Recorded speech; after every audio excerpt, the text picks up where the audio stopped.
মাদ্রাসা শিক্ষা বরাবরই অরাজনৈতিক। দলমত নির্বিশেষে ইসলামকে প্রাধান্য দিয়ে বিশেষ শিক্ষায় শিক্ষিত হয় মাদ্রাসার ছাত্রছাত্রীরা। কিন্তু সম্প্রতি দেখা যাচ্ছে দেশের কিছু আলিয়া মাদ্রাসা দখলে নিয়ে একটি রাজনৈতিক দল তাদের মতবাদ সুকৌশলে ঢুকিয়ে দিচ্ছে। স্পষ্ট করে বলতে গেলে ধর্মের নাম ভাঙিয়ে রাজনীতি করা জামায়াত ইসলামী, যে বিষয়টি নিয়ে বেশ উদ্বিগ্ন দেশের সাধারণ জনগণ। আর বরাবরই ইসলামের পক্ষে থাকা রাজনৈতিক দল বিএনপি এবার এই বিষয়টি নিয়ে মাদ্রাসা শিক্ষক কর্মচারীদের সংগঠন বাংলাদেশ জমিয়াতুল মুদাররিসিনের সভাপতি ও দৈনিক ইনকিলাব সম্পাদক এএমএম বাহাউদ্দিনের সঙ্গে বৈঠক করে জনগণের সাথে একাত্মতা প্রকাশ করে উদ্বেগ জানিয়েছেন। বিএনপির স্থায়ী কমিটির সদস্য নজরুল ইসলাম খান ও সালাউদ্দিন আহমেদ বিষয়টি বিশেষভাবে তুলে ধরেছেন বাংলাদেশের একমাত্র অরাজনৈতিক এমপিও ও নন এমপিও ভুক্ত শিক্ষকদের সংগঠন বাংলাদেশ জমিয়াতুল মুদাররিসিনের সভাপতির সামনে। বর্তমান সময়ে জামায়াতে ইসলামীকে দেখা যাচ্ছে নির্বাচন সামনে রেখে বাংলাদেশের আলিয়া মাদ্রাসাগুলোকে টার্গেট করে দখলে নিয়ে সাধারণ শিক্ষার্থীদের মাঝে শিবিরপন্থী সব মতবাদ ঢুকিয়ে দিতে। এর পাশাপাশি মওদুদি আকীদা ব্রেইন ওয়াশ করার মাধ্যমে সাধারণ ছাত্রছাত্রীদের মাঝে ঢুকিয়ে দেয়া, যে আকীদা সাধারণ মুসলমানদের কাছে অত্যন্ত ঘৃণিত। এছাড়াও কুরআন হাদিসের বাইরে গিয়ে অসংলগ্ন অবাস্তব কিছু যুক্তি সামনে এনে মাদ্রাসা শিক্ষার্থীদের রাজনীতিতে প্রবেশ করানোর একটা পায়তারা চালাচ্ছে দলটি।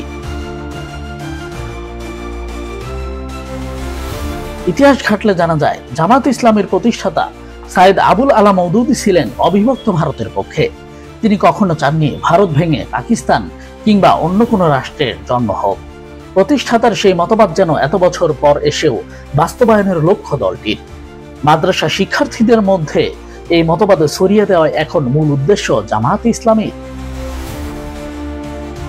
দেশের বেশ কিছু আলিয়া মাদ্রাসা বর্তমানে দখলে রয়েছে জামায়াত ইসলামী, যেখানে নিজেদের মওদুদি আকীদা আর ছাত্র শিবিরের নিজস্ব বানোয়াট সব মতবাদ ইসলামের নামে ছড়িয়ে দিচ্ছে বিষ এর কোটা না পেরোনো সব শিক্ষার্থীদের মাঝে। যে বিষয়টি নিয়ে বেশ উদ্বিগ্ন দেখা গেছে বিএনপির স্থায়ী কমিটির সদস্য নজরুল ইসলাম খান ও সালাউদ্দিন আহমেদকে।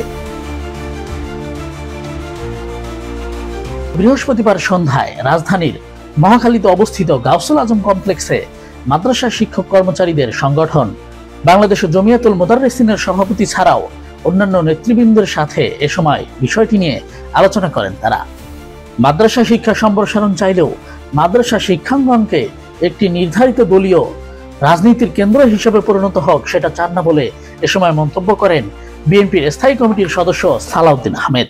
আমরা মাদ্রাসা শিক্ষার সম্প্রসারণ হোক সেটা চাই, কিন্তু মাদ্রাসা শিক্ষাঙ্গনকে একটি নির্ধারিত দলীয় রাজনীতির অঙ্গনে পরিণত করতে চাই।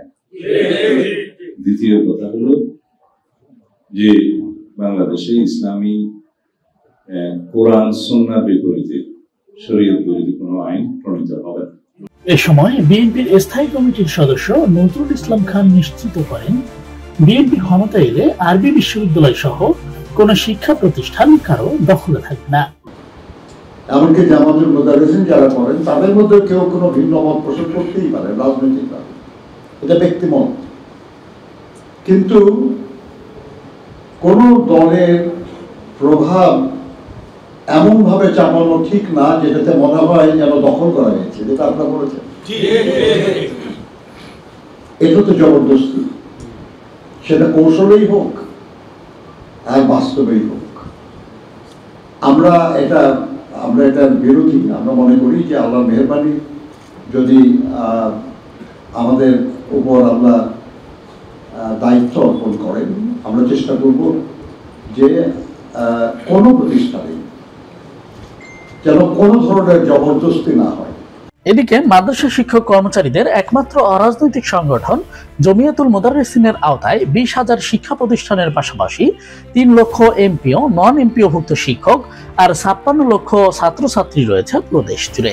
গত 10 মাস ধরে মাদ্রাসা শিক্ষায় জামায়াতে ইসলাম একক নিয়ন্ত্রণ প্রতিষ্ঠা করেছে মন্তব্য করে সংগঠনটির সভাপতি ও দৈনিক ইনকিলাব সম্পাদক এএমএম বাহাউদ্দিন বলেন, এদেশের মানুষ নিজেদের অর্থে মাদ্রাসা শিক্ষা শুরু করেছেন, কোনো রাজনৈতিক উদ্দেশ্যে করেননি। আমরা সকল এখানে যারা আছেন জামাতের এবং বাংলাদেশের 20,000 দরবারের প্রতিনিধিত্ব করে বাংলাদেশ জমিয়াতুল মুদাররিসিন, এখানে 55 লক্ষ ছাত্রছাত্রী, যেহেতু ছাত্রছাত্রীর সংখ্যা বিগত সরকার সঙ্গে ইত্যাদি এগুলি দুর্বল হওয়ার কারণে ছাত্রছাত্রীর সংখ্যা আরো বেশি ছিল। তো এখনো যা আছে ৫৫ লক্ষ প্রতিষ্ঠান এখনো কিন্তু অলমোস্ট 20,000 এখন সবকিছু আমাদের কাছে তালিকা দেওয়া হচ্ছে। আমরা মাদ্রাসা শিক্ষারা এই দেশের আলেমরা যারা করছেন নিজের পয়সায় বাপ দাদা সকলে মিলে কোনো রাজনৈতিক উদ্দেশ্যে করে নাই।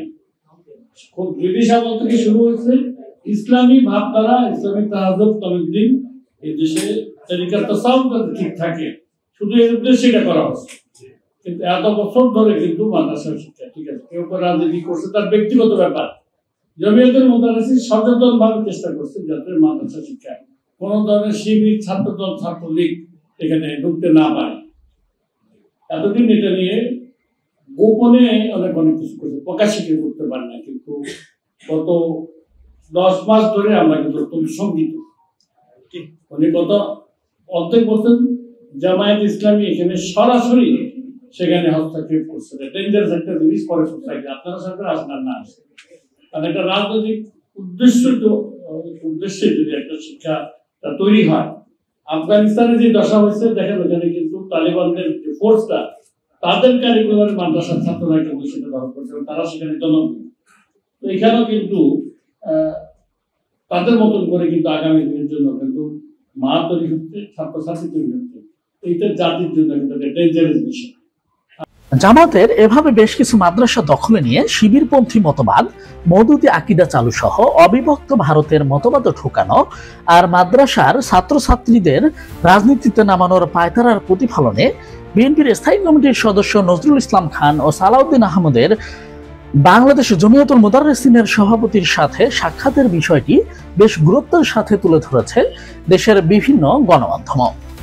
দেশের সকল প্রথম সারির দৈনিক অনলাইন মিডিয়া ও জাতীয় টেলিভিশনগুলোতেও ফলো করে প্রচার করা হয় এই নিউজ।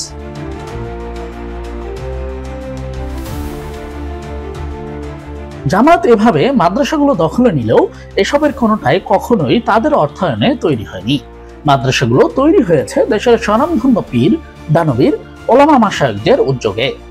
অথচ আজ সেই মাদ্রাসাগুলোকে দখলে নিয়ে নিজেদের রাজনৈতিক মতবাদে ছড়িয়ে দেওয়ার পাশাপাশি বিশেষ উদ্দেশ্য হাসিলে ব্যস্ত এখন রাজনৈতিক দলটি।